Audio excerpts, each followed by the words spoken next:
Welcome po sa ating Supreme Podcast. I'm Lincoln Iguaras. I'm your host for today and meron tayong special guest na dati po siyang OFW at nasunod niya yung program na Go Home Project. And for me, ang isabihin ng home ay H stands for hope, O, opportunity, M, money, and E, entrepreneurial. And nakaka-amaze sa taong to, napakatahimik pero pag ginawa ang business, sadyang, alam mo yun, ma-amaze ka sa kanyang paano siya magtrabaho, yung kanyang work ethics. So, pakinggan natin ang kanyang kwento, journey sa business. Please welcome Coach Rogeline Solis. Yan. So, good morning, Coach Lincoln. Yan. Salamat po sa pag-imbita dito sa napakagandang podcast natin. So, may mga questions tayo na, alam mo yun, na para magkaroon tayo ng pagkukwentuhan. Yes, diba? Coach. So, paano ka na-involve sa Supreme? Yung panahon po kasi, Coach, ng nasa, ano pa lang ako trabaho, as employee. Yes, Coach, sa Pure Gold Montalban. So, 5 years po ako nag-employee, Coach. O, may nakuha ka bang ginto doon? Wala nga yun nga, Coach, di ba? And then, nag-decide ako na, sabi ko, parang walang mangyayari sa akin dito Parang gusto ko mag-abroad. Kasi pag nakikita ko yung mga tiyahin ko, sa palagay ko, ang dami nilang pera. So, ibig sabihin, kaya na-mindset ka na mag-abroad dahil sa paligid mo, tiyahin, Yes. mga pinsan, nag-abroad din. Yes, Coach. Okay. Buong pamilya ko has OFW. So sabi ko sa sarili ko, ang dami nilang pera. Parang yung dolyar, para sa akin, Coach, malaki na yun. Magpapabago ng buhay ko. Then sabi ko sa one day sa tita ko, pwede ba ako dyan? Diba? Sabi, tita ko, pwede. Gustuhin mo lang. Siyempre, Coach, as full employee, nag-decide ako. Sabi ko, sige tita, hanapan mo ako employer. And then after, siguro Coach, after 1 month, nakahanap agad Oo, bilis. Mabilis. So, nag-resign ako as employee. And then, nag-apply ako pasok pandemic. Doon pa lang sa pag-apply, Coach, parang hirap na pala. Saan bansa? Hong Kong, Coach. Hong Kong? Yes. And then, sabi ko sa sarili ko, ito na. Magbabago na buhay ko as a single mom. Di ba? Single mom? Yes, Coach, Sayang. single mom. Hindi na ako pwede sa'yo Ay! Di ba? Sabi ko nga sa tita ko, tita, mayaman na ba ako dyan? Kasi dito sa pagiging employee, hindi ako yumaman Baka dyan yumaman ako. Yan, Coach, nagsimula yun, nagtrabaho ako as OFW. Yan. Siguro tumagal ako as OFW. Anong year? 2019, Coach. Before pandemic? Yeah. 2019 until 2022. 2 years. 2 years lang? Yes, Okay. Coach. Tumagal din ako So doon. bakit 2 years lang? Bakit ka biglang decide na, balik ka ba dito or lumipat ka na bansa? Hindi, Coach. Nung 2 years ako sa abroad, as OFW, mahirap pala. Hirap. Anong hirap? Ano ba yan? Sa physical ba? Sa emotion? Or... Lahat Oh. Physical, mental, emotion, lahat. Kasi gawa ng marami tayong natatanong ng mga kababayan natin OFW na laging sagot nila na mahirap sa abroad. So, minsan ang tanong ko, ano na ba yun? Scapegoat lang ba nilang sagot yun para hindi mautangan? Di ba kadalasan sa mga OFW utangan? Totoo, Coach. O pwedeng, baka totoo talaga na mahirap doon. Gawa ng ikaw mismo, nagkukwento sa akin ngayon Yes, Coach, sobrang hirap. Kasi pagdating mo pa lang sa abroad, emotion agad Lumayo ka sa anak mo, nag-iisa. Lumayo ka sa paligid mo, nag-iisa. Sobrang hirap. And then after that, trabaho, wala kang pahinga. Sa akala ko, yun na scapegoat ko para yumaman. And then sabi ko sa sarili ko, ayoko, nasusuko na ako. Paano ka na-involve dito sa community natin? Yun, Coach. Thankful ako at grateful ako kay Lord. Wow. Pinag-pray ko talaga, Coach, na gusto ko na umuwi. Pero paano? Tama Tama, di ba? Oo, kaya paano? yun ang tanong Yes, Kadalasan Coach. tanong, gusto kong umuwi, pero ano gagawin ko pag uwi ko? Yes. Kasi kadalasan yung mga babanggit ng mga kababayan natin OFW na, sige, uwi ako, na masusunod yung aking, alam mo, yung emotion ko, pero yung sa financial ba, paano pag umuwi ako? Yes, Coach. Tama. Every night, pag natapos ng trabaho, syempre tatawag ka sa anak mo, tatawag ka sa pamilya mo, gustong-gusto ko nang umuwi. And then sabi ko, paano? Lord, paano? Totoo ba? Dito ako Ay, yayaman. anong binigay ng sagot? Coach, kaka-scroll ko, nanonood ako ng, alam mo yung mga Chinese video, di ba? Mga Korean, syempre. Ano ka pala, ha? Ano ba yung mga lok-lok ba yan? O yung mga ano? Mga parang Korean video, coach. Sige. Kaka-scroll ko, scroll. One system lang dumaan sa akin, coach. At yun yung Supreme System. Oh, okay. Nasabi ko, wow, mukhang ito na ata yung daan. Yun. O yun na naman, di ba? Kasi ito yung dating daan. No? Yeah, Yung bagong daan tama. na. Di ba, coach? O sige. Ano bang ano yun? Ano bang supreme system yun? Sobrang ganda, coach. Isa siyang sistema or academy. Nagbago talaga buhay ko doon. Academy. So, Yes. isibihin, nag-aaral kayo dito? Yes. Okay, okay. Nag-aaral kong yumaman, pwede.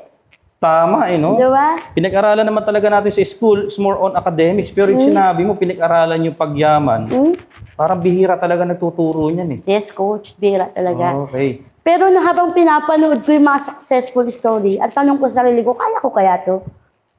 Ay, ngayon, Ayun. naandun ka na, ano ba nangyari? Yun, coach. Naghawa ko, and then paghawa ko may sumagot. Hindi ko alam kung yun na ba yung way, kung talagang yun na talaga. Ay ko, Lord, kung ito na siya, bigyan mo ako dahilan para mag-go. Eh, nung nandito ka na sa community, ano yung mga changes na ginawa mo sa sarili mo? Siyempre, may pinasok ka bagong ano ngayon eh, kumbaga parang bagong karir eh, tinahak eh. Parang ganito, pagdating mo dyan sa Hong Kong, may mga pagbabago, di ba, na nag-adapt ka. Yes, Salitang adapt, nag-adapt ka. Ngayon, meron kang pinasukan na bagong community. Ano yung changes or transformation na binago mo sa sarili mo para maka-adapt ka ng bagong karir? Sobrang dami, coach. Kasi hindi talaga ako humarap sa tao. Ano tingin mo sa akin? Hindi, I mean, Okay. ayun. Mahihain kasi ako dati. Diba? Parang hindi naman eh. Tapos wala akong tiwala sa sarili ko. Kadalasan yung talaga pinagdadaanan ng mga Takot. mga bagong entrepreneur. Yes, coach. Kasi gawa ng iba-iba yung, alam mo yun, social condition na binigay sa atin. Yes. That's why, pagdating sa atin ng mga ganito opportunity, hirap tayong humarap. Yes. Hirap tayong gawin dahil pwedeng iba yung kinalakihan natin eh. Pwedeng tayo ay napagalitan, nabuntal ng magulang, di ba? Yes, coach. Napahiya sa school. Tama Kaya ka nung dyan, may gagawin kang ganito na kailangan mataas ang confidence level mo, eh hindi mo alam paano mo siya haharapin. Ngayon, yung confidence level na sinasabi mo, anong ginawa mo para tumaas yan? Training. Training. Lahat ng training na pinapasa sa akin ng mga coach ko, sige lang, kahit hindi ko kaya, kahit sobra coach. Paano yung mga training na may bayad? Di ba? May mga training na may mga bayad, mahal ang bayad. Paano okay lang sa'yo yun? Ganon? Okay lang, kung ikayayaman ko naman. Bakit ano bang perception mo sa training na may bayad? Kasi coach, nag-abroad ako, may training din eh. May bayad din eh. Tama. Di ba? Kaya sabi ko agad sa sarili ko, kung yung pag-abroad ko, nag-training ako may bayad, di naman ako yumaman. Ang hirap pa ng trabaho ko. Baka dito, ito na siguro yung way kasi walang usapan na hindi pagyaman eh. Kaya ang ginoon ko yung coach, lahat ng training, kahit may bayad yan, sige, go ako. Kahit allowance ko na lang yan, go ako. So ito yung mga training about mga products, services, Yes. training about personality development. Yes, coach. Yes, lahat talaga. Kasi gawa ng, dati sabi mo, empleyado ka, although nagpunta ka na ibang bansa, Yes. still you're employee. So may transition. Sobra. So from employee to entrepreneur. Yes, coach. Malaking ano nga yun, transition nga yun. Sobra. Pero because of training, Supreme Entrepreneur Academy, Yes. na-develop ang personality mo. Yes, sobra. Nawala yung pagiging mahihain ko. Tama, kasi sa pag-aim mo ng success, sa pag-aim mo ng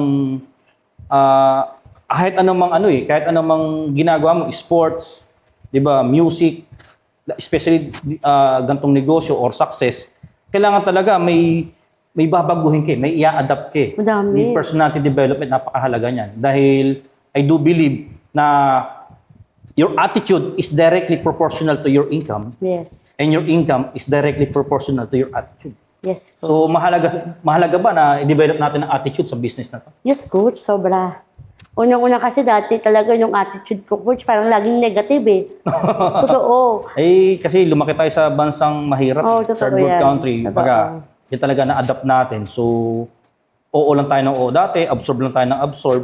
Okay, so, ano naman yung mga hindi mo makakalimutan experience bago mo nakuha yung paglaki ng income mo? Kasi sa mga manonood natin ngayon, sa hindi nakakaalam, itong si Coach Rogelin, nakilala ko to mahiyain.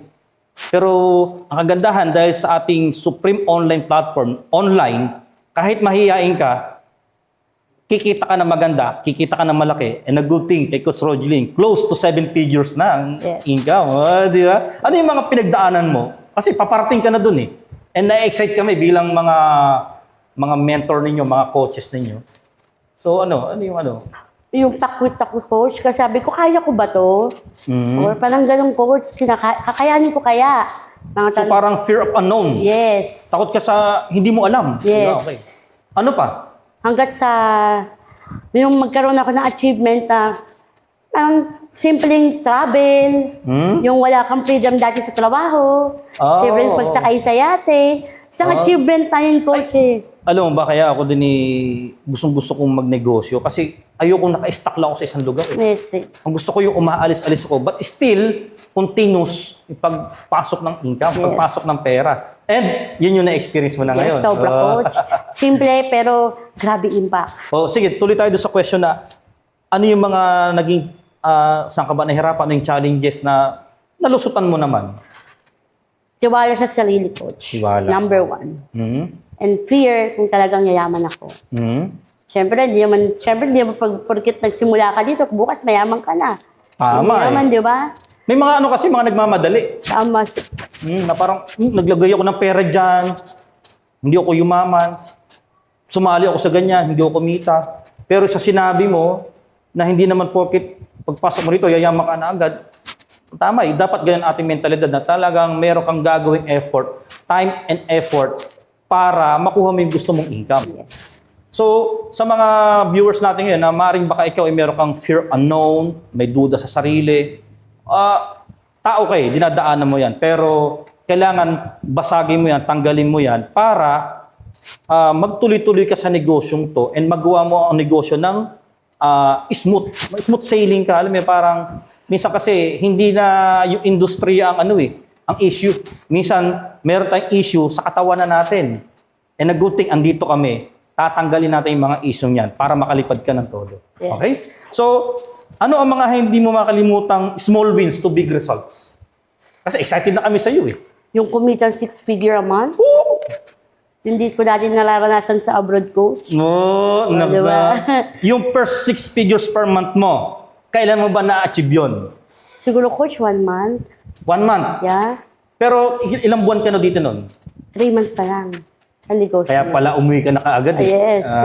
So nasagot yung tanong kanina na pag pumunta ba ako ng ibang bansa at uuwi ako, ano bang naghihintay sa akin doon? So ibig sabihin, habang nando ka sa ibang bansa, inaaral mo to, ginagawa mo, kumita ka, kaya ka nag-for good. Termination, siyempre sa abroad, wala naman long term eh. Na-terminate ako ng coach, pero umuwi ako ng walang takot. Dahil? Dahil may hinihintay sa akin negosyo. Tama eh. Oo nga eh. Then sabi ko, buti na lang, sinubukan ko. Kasi mangyayari naman yun eh. Uuwi. Sa mga kababayan po nating OFW, uuwi din po tayo sa bansa kung saan tayo nagmula. And maganda po pag uwi natin dito, meron na tayong nasimulan habang naanya ka sa mang bansa ka nandun ngayon. And dating po ang time, ang katawan natin, mapapagod. Kahit gusto natin magtrabaho, di natin kakayanin. Kahit nga yung isang sikat na NBA player, si Lebron, gusto na maglaro. Gusto pang maglaro, pero dahil di nakakaya ng katawan na maglaro, yung iba talaga nagre-retire na mas maaga. And sa totoong nangyari ng buhay, di ba? Kahit gusto ng utak mo, pero ay sumunod ng katawan mo, wala. May stop yung mga bagay na ginagawa mo. Especially kung gumagawa ka ng pera sa pamilya mo. Lalo kung ikaw yung breadwinner. Diba? Ikaw yung gumagawa ng pera. Paano kung pagod na katawan mo? So, pag uwi mo, ano naghihintay? Yun nga. Di ba? Yes. Kaya pala yan. So, ano naman ang mga magiging message mo sa mga nangangarap at mga kababayan nating OFW? Yun. Kung napapanghinaan ka na, pahinga ka lang. At higit sa lahat, huwag kang susuko. Kasi yung pinagdadaanan mo, may dahilan yan bakit until now lumalaban ka. Kaya nga sabi nila, lagi kang sumubok sa lahat ng bagay na pwede mo pabago ng buhay mo. Kasi hindi mo alam kung ano yung para sa'yo. Yun, Walastik. Ramdam na ramdam kita. Yes po. Ramdam na ramdam. Kumbaga, alam mo yun, iba ka ngayon eh. Alay, parang mas feel kita eh. Di ba? Mas feel kita dahil siyempre tayo, nakikita lang naman tayo sa hub, sa mga meetings. Pero iba yung message na binigay mo. And that's for, yun po ang ating ma-share natin yung araw na to sa ating bisita na si Coach Rogelyn. And abangan nyo po ang kanyang pagsampa sa ating main stage para sa kanyang naghihintay na mga resulta. And naniniwala kasi ako sa kanyang kakayahan, naniniwala ako sa kanyang work ethics, naniniwala ako sa kanyang attitude, character na mararating niya kung ano may mga naisin niya sa buhay, yung tuktok, pururok ng success, ibibigay. Basta maniwala ka sa sarili mo, maniwala ka sa negosyo na ginagawa natin, and syempre, maniwala ka sa nasa taas. Ilan po, thank you very much, and happy productive day!